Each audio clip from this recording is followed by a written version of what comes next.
singer Raymond Yasamani. Arrangement by DJ Mehdi Amani.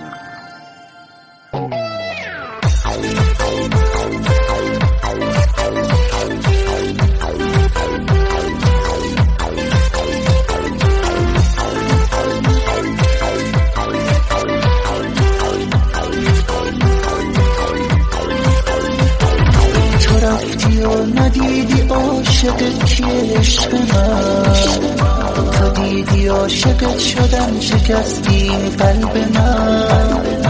وقتی که رفتی دیگه من همدم غم ها شدم، رفتی که رفتی دیگه من بی کس و تنها شدم.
خیر من بدرقه راحته، آخه تو رفتی چشم من همیشه دنبالته، مونده چشای ناز تو همیشه تو خاطرم، رفتن تو نه دیگه هرگز نمیشه باورم.